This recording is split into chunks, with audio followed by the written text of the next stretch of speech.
We've pigeonholed the companies into a point where if they don't do something like this, they're not going to get the hype, which doesn't make sense because this is not the only way to do it. As a matter of fact, it's probably not the best way to do it actually at all. Okay, another video brought to you by our friends Manuka Killer Jelly. Something like that. Absolutely love this stuff. It works on my throat like nothing else. Absolutely need it. Whether they want to be sponsored or not, and I'm sure they wouldn't want to be. They are. Love that stuff. Got a lot to talk about today. Got the Talos to spin it up and get it out of here. For people that commented under the video that was for that. For today's video, the comment section, like, subscribe. Now, how am I tying these together? Because there's rules. I want you to like my video because it's my video and I'm making it for you. So I'd like you to like it. That would be awesome. I'd like you to comment. I'd like you to subscribe. Now, the way that I take this stuff is that I go into the comment section, I look for the subscriber flag, and then I drag and drop those comments into the magic wheel of super happiness, and then I spin it. So that's kind of how it works. You can choose to not do any of that if you want, or some of that, but you might not end up in the wheel. So just a heads up on how that works. But you can do whatever you want. You don't have to do anything.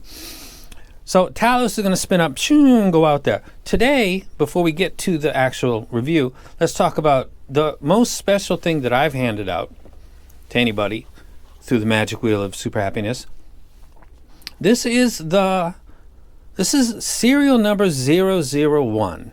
This is a set that was supposed to be sent to Zeos, definitely, because it's the very first retail production line version, serial number 001, for his own collab, but it was sent to me by mistake by Let's Sure. And I know what you're thinking. Mistake? Let's Sure? Same sentence? I don't believe it. I don't believe it. I'm leaving. This is unacceptable. There's no way Let's Sure made a mistake like that. And they did. And this is serial number 001. And if you comment, and I really hope you'd like and subscribe to this video, this could be yours when we spin for it. I think this is really cool. Very interesting. I did, full disclaimer, I commented in one of Zeos's video. I like Zeos. I'm different from him, but I like him because a long time ago when there was really not a lot of youngish people on YouTube talking about audio gear, Zeos was. So there's a nostalgia that goes along with him. He gets a lot of slack. I gotta say, you know, they hate us because they ain't us. That has a lot to do. Zeos knows what that is. He found his thing. And that's where he is. And I'm polite with him and get along with him fine. If you're a fan of his and you just by happen chance to score this, very lucky for you. Somebody that you watched and supported maybe for years and years and years, and then the very set he was supposed to get into his hands is yours. Maybe you could negotiate it, exchange for something dope that he's giving away at an auction. But moving right along. So that's going to be coming up. That's Magic Super Wheel of Happiness. Changing the name as I go. Now, let's talk about the TRZR Warnos. Looking at it, it's got that kind of carbon fiber-ish. It looks like it's got copper flakes instead of gold flakes that some of them have. Like I'm thinking of the RSV5. There are several sets that have that. I think they all look beautiful. This is actually a beautiful looking set. Let me pop it out. It looks like a $50 or more set, which is its price range, so it fits. No pun intended, it actually does fit. It's a good fitting set. It's got a fairly slim profile. It is a single dynamic driver. It's priced at $50. If we take this tip off, you see that it's got a nice metal nozzle. It's got a lip on it, so it'll hold your tips on it. And it's got the screen that looks like a real screen and not that tin foil with the triangle punches in it. And you know that you're getting a ghetto set when you look at that. That's a miserable moment to see that. So this looks like it was built well. I've had no issues with it. There's no channel imbalance with this set that I measured. It comes with a cable. It comes with these tips. Let me grab this thing over here. I already I already took this bag because I like it. So this comes inside. It's like a soft, I just love the color. It comes with these earphones. Look at it with me for just a second. Yeah, I'm keeping that. I don't know what I'm going to put in it. So in a video where I'm talking about not hoarding, keeping stuff, I'm keeping that little blue fabric bag. No idea why. I just think I like it. These tips, I pulled them out and looked at it, and the bore looks about the same, so I'm not really sure. It comes with tips. 6 pairs to be exact. Comes with the cable that I'm actually not really a big fan of. It reminds me of the Let's Sure ones that come with the EJ07M, but it's a little thinner. It's like a more affordable version of that, but it's got that stickiness to the outside of it. My hands are totally clean. And it's very spidery, and if I do this, it becomes, I don't know why I did that. I can work it out. The thing that gets me with this is the rubber ear hooks are just a little bit thick, because this wire itself is kind of thin, so I can definitely feel this on my ears. It's not that comfortable for me. I got tons of cables. Just beware. It functions. It's not a... If you take pictures of IEMs and you try to get it perfectly and the wire is always kind of getting out of the way, that's what this set's going to do. Now, let's talk about this and how it sounds. I might show a graph now or talk about it soon.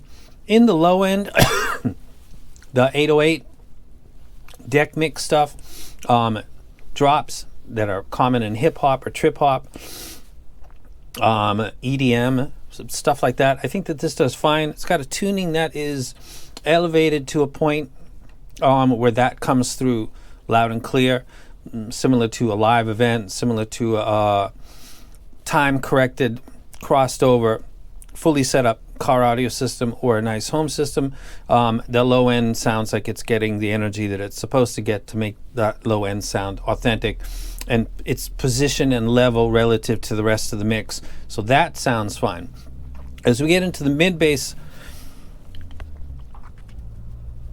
this would help, wouldn't it? We get into the mid bass and we listen to stuff like mid guitar, like a person hobby talks a video that talks about mid bass tuck.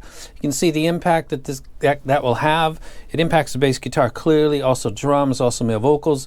The tuning of this is very well done. It sounds good with Dire Straits and other songs that I use to evaluate bass guitars. It sounds fine. It's got snaps to the pulls and releases.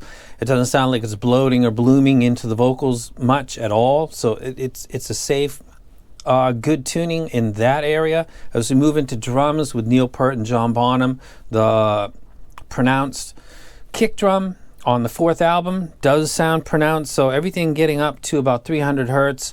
The fundamental part of that sounds good so far. There's nothing kind of happening. As we get into vocals, Elton John right here, Fleetwood Mac, 2 male, 2 female vocalists. Sounds good. Mid quality. When you're bouncing around from expensive sets to affordable sets, listening to the other sets like the Cadenza, the Ola, the Warner, this sounds good, but it's a little not quite as good as a couple of the other sets that I just mentioned in the mids. The fundamental range, stuff like what I just mentioned, Elton John, piano keys, there's something going on there that's a little bit inferior to the Cadenza, in my opinion, also the Ola, actually. As we get into strings, Vivaldi, I think that the replay of a string section, the fundamental harmonic extension, is done well. I don't get any extra fatigue by listening to this. 30 minutes, 40 minutes. There's no ringing, there's no stimulation in that area. The tuning would reflect that that probably wouldn't be the case, and it actually isn't. So for my library, it plays well. For $50, it's a good deal. Now, let's come to the conclusion here.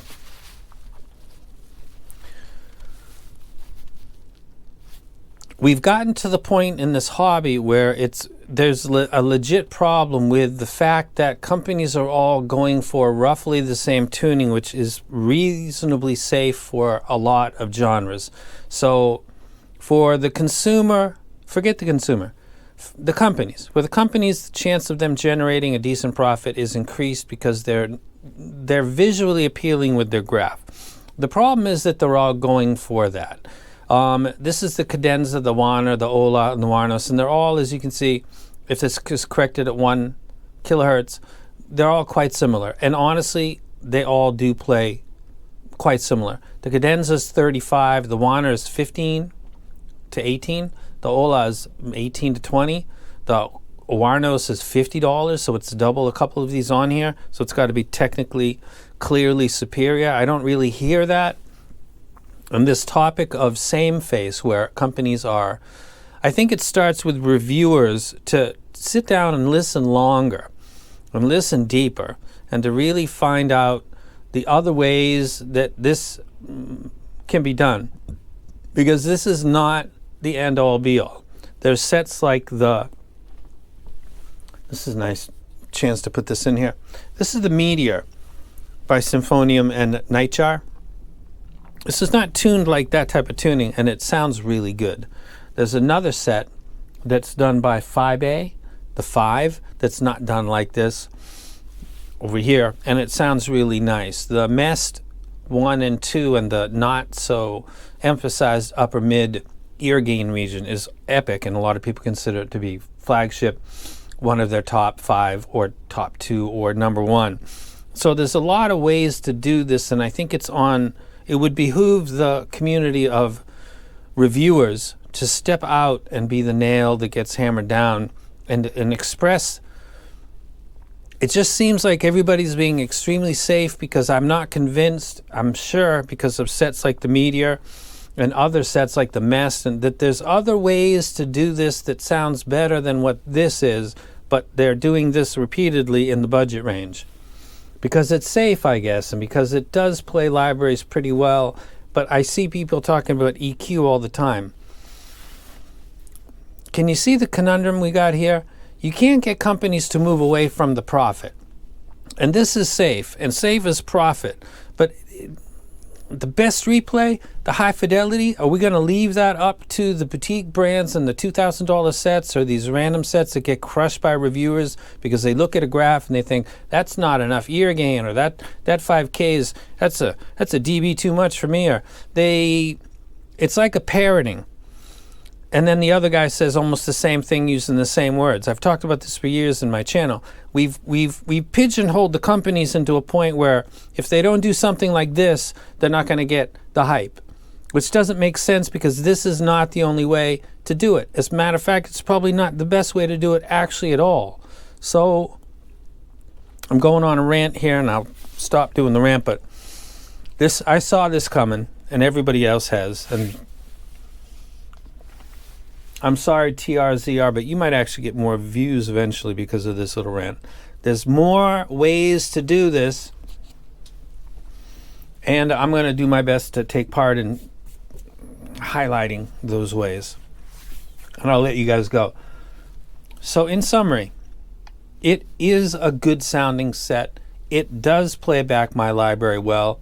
It's not ideal for some things. It's safe. Its biggest problem is that the safe tuning arena is filled with budget sets that sound almost, if you were to A and B and didn't know, were blindfolded, you might not be able to catch which one is 50 and which one is 20. I have excellent hearing. It's got to listen to finger slides and pedal pushes and little subtle things that can give you an idea, knowing in the background the quality of the mix that you're listening to. It's pretty hard. So then you're wondering, well, how do you justify a $50 set? Well, because it's new. But I already have a set that sounds like that, and it costs $20. Is it worth $30 more? Come on. Do I need to answer that for you?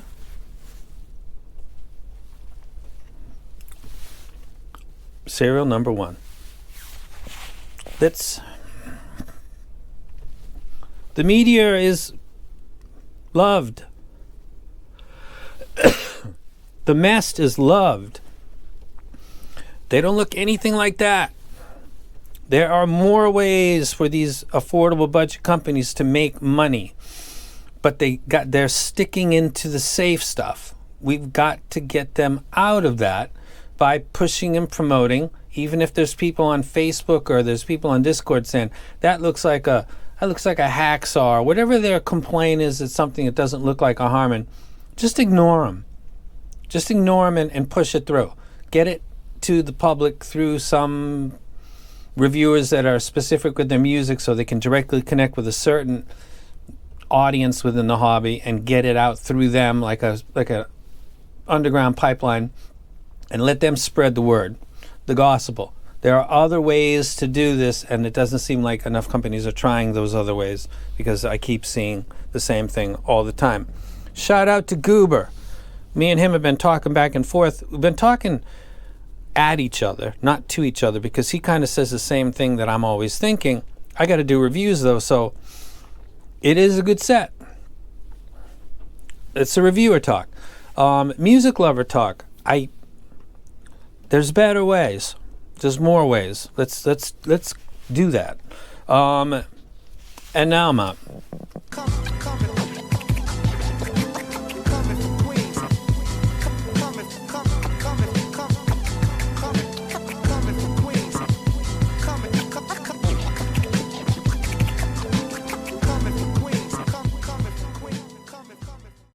Oh, whoops, forgot about this. 3-2 spin.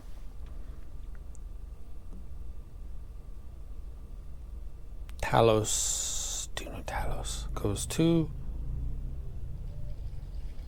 PWYRES, PWVYRES 741. Hit me up, bro. Winner, chicken dinner. And I'm out. Definitely out, for sure. Out. Definitely out.